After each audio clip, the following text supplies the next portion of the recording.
All right, well, let's get walking real quick here on the show and talk about some of the questions that have been sent in by the Cult of Cornette. Oh, there's questions? The most popular one in the last several days has easily been about Chris Jericho appearing on the Broken Skull sessions on what was formerly WWE Network, I guess now Peacock, the Steve Austin interview show. This will be airing next week. Have you been following this? Have you heard about this? I have an article here about it. I have heard of the fact that he's going to be on Steve's program. I didn't read any of the publicity about it. Here's a article from, I hate to give them credit because they do so many just puff pieces and disservices to wrestling, but SI Wrestling, Sports Illustrated, written by Justin Barrasso. Chris Jericho is returning to the WWE Network. Jericho, one of the driving forces of All Elite Wrestling, will be the guest on Steve Austin's Broken Skull sessions following the second night of WrestleMania on Sunday. Here's a quote from Austin: "Having someone from there on a WWE show, especially the caliber of Chris Jericho, is pretty damn cool. Chris spent almost 20 years in the WWE. When you talk about best runs in the history of the business, Chris Jericho's name is going to come up." Here are a couple other quotes, how it came to be. "I was having a beer one night after my Broken Skulls session interview with The Undertaker aired, and out of the blue, Chris Jericho reached out and said, 'Man, that was a great interview.' I sent him back a couple of those emojis, one of a beer mug and one of an eagle, and then he called me right then and there." I understand the beer mug. What's the eagle? I don't know. He's throwing him a beer. The beer is flying toward him.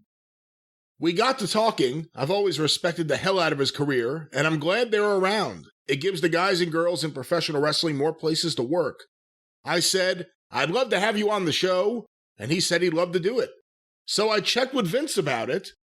I texted Vince and said, 'We have this badass idea about Jericho coming on the show.' Vince goes, 'It's cool, go ahead.' But me and Vince don't always do well with phones and texts and all that, so I texted one more time, 'Are you sure it's okay to have Chris Jericho on the show?' Vince gave me the thumbs up, and Chris came out to do the show." So obviously people want to know your thoughts about this whole thing coming together, and what does it say to you that Vince McMahon didn't even flinch, that he was perfectly fine with the biggest star, or one of the biggest stars in AEW, appearing on a WWE television show? Well, we've already established that in discussions about various things over the last few weeks on the various programs. Vince and the WWE now see this is what AEW is and is probably going to continue to be, and it is much less threatening or intimidating to the WWE now that they've seen what it is and what it's going to be than it was before it was a thing. And they just had, a billionaire is going to get in the wrestling business and he's already got television on TNT. Oh shit, we got to make sure nobody jumps there. Let's give Gallows and Anderson $750,000 a year apiece. And it's in a year and a half later, sure. The guy, he used to work for us, he went to work for them, but yeah, come on over. It's okay. Because they're not a threat. And as we mentioned, was it when we were discussing Big Show or Christian? Vince may actually now view this as a positive. Either it's a place where my guys, when I don't need them anymore, when they age out of what I think they should be doing in the ring, they can go and get a bunch of money, and in a few years, I'll bring them back and induct them in the Hall of Fame. Or, hey, yeah, let's let these guys that I don't want to use on the roster anymore, I might have ambassador spots for them or whatever the fuck, or bring them back and let somebody piss in their mouth on Legends Night. But he'll give them $1 million, and that's spending his money and tying up his resources on people that he can make announcers, producers, managers, but not actually advertised to wrestle in most cases, or certainly not regularly. So that's a good thing for the opposition to be spending money on. And the whole thing, let's go back a minute. Wouldn't you know who won the pony? As soon as Austin does something that everybody's talking about, guess who texts him? Jericho. He's waving his hand. What about me? It's just, it was certainly very fortuitous that Chris Jericho was able to put himself in Steve Austin's mind right at that particular point. And of course, then when Austin responded with, hey, okay, yeah, get one of these, give me the Iggy, one of these. You can't see it, but the old Rodney Dangerfield okay sign. He gave him one of these, like, okay, pal. And then immediately he's calling him. Hey, I wonder how they got that idea for Chris Jericho to be on his show. And also, I should add that Vince McMahon gave permission for Jericho to appear. Apparently, Tony Khan also gave permission for Chris Jericho to appear. Well, I'm sure he did.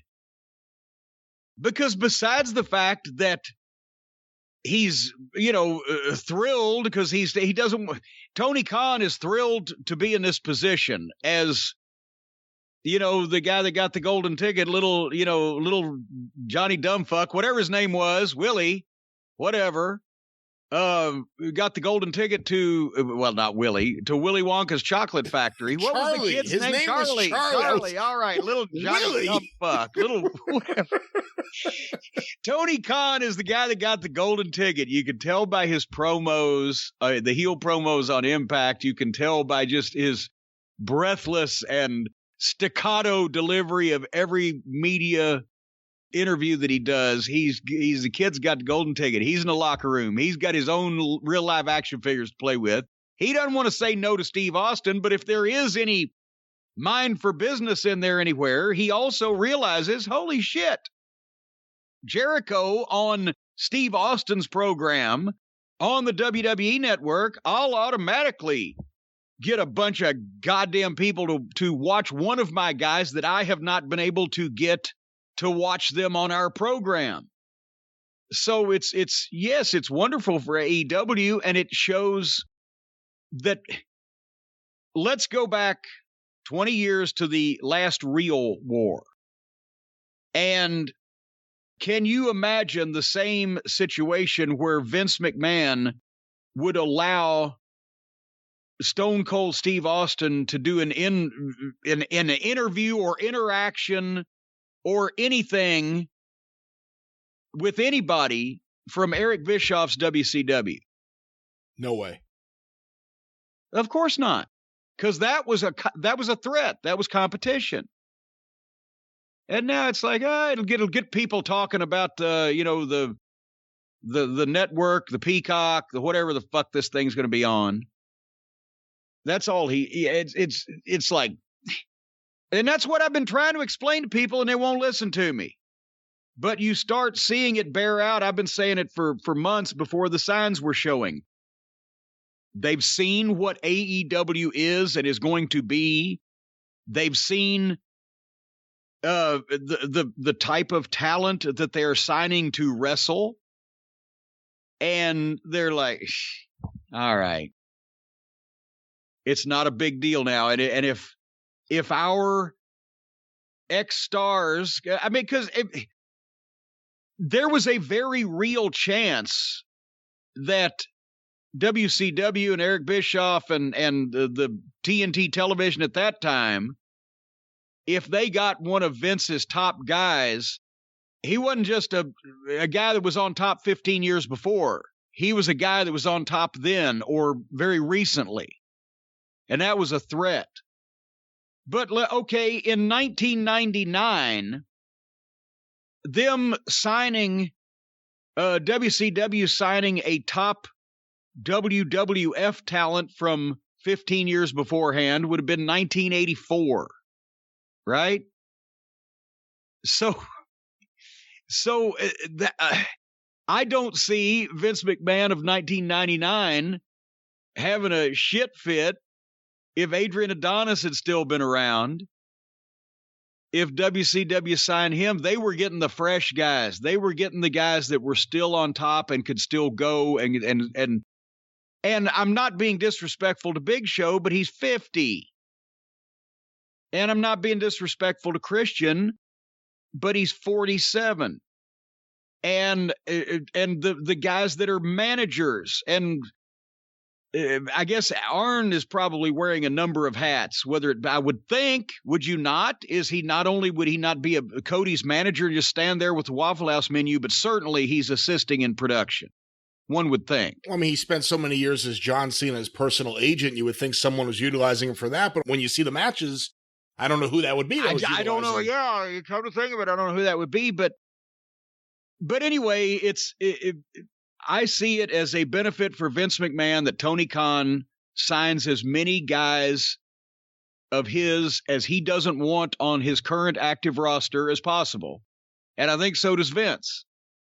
And if he lets them go and wishes them well, then they're going to come back for the Hall of Fame, as I mentioned here on the program a week or two ago. And in the meantime, he's tying up this guy's money, at some point, no money is unlimited, but he's tying up this guy's money on people that he can only advertise in the corner or on the microphone or whatever. And they ain't doing this cheap. The Sting. How many cinematic masterpieces, as we mentioned when he got there, can they have?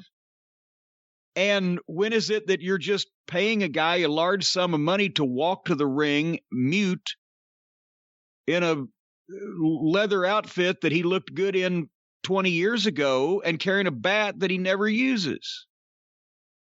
When do you think things changed from the WWE perspective? Because not too long ago, they were trying to lock everyone down to 5-year deals. I mean, the Gallows and Anderson offers, or contracts that they actually signed, were ridiculous. I mean, there was no way those guys are worth that kind of money. No way whatsoever. And then everyone else, I mean, they tried to lock down FTR. I mean, everyone they tried to lock down. And now they're allowing arguably the biggest star to a mainstream wrestling audience from that company onto their air. Do you think there was a moment or a specific thing that made them go, maybe we don't have to worry about these guys at all? Well, I don't know that there was one specific, they went from go to woe. The pandemic happened about the time that the program had been on the air for about 6 months. When did they have the management shakeup in the WWE? Where Vince got up on the wrong side of the bed and fired the two people running it and sent everybody into turmoil? When was that? And now they've got Nick Khan. Probably around a year ago, give or take. I'm not exactly sure off the top of my head.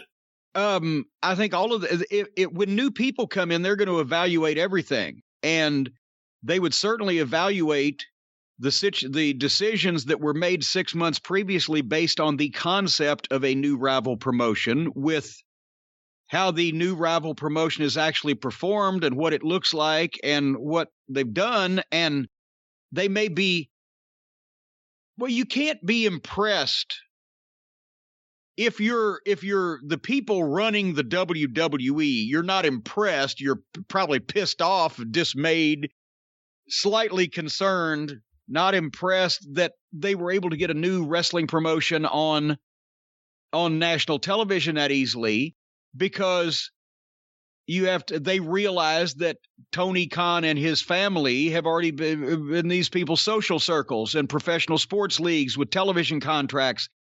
Nobody else, well, has it ever happened that anybody, since Eddie Einhorn, who pretty easily got a fairly heavy syndicated network in the 70s, has anybody from another professional sports league franchise gotten in wrestling in modern memory?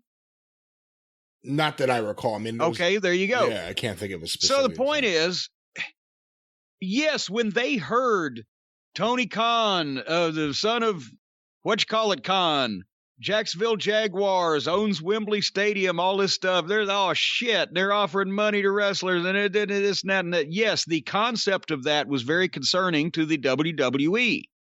And they started making moves to lock everybody up and get the program NXT on Wednesday nights, give them a stumbling block, and do the things that they started to do. And then when they have the leadership change, these other people have been on the air for 6 months or whatever. We've seen what they're doing. The pandemic hits. Everything is being rethought. And they back up on throwing money around to guys. And was that not when they fucked Gallows and Anderson? And now it's been a year and a half, and they're not going anywhere except making the moves that we've talked about. And so now the new administration and the new thought is probably, what the fuck, they're going to do this for a while, and it's going to be the same thing, and we don't have nothing to worry about on the global scheme of things.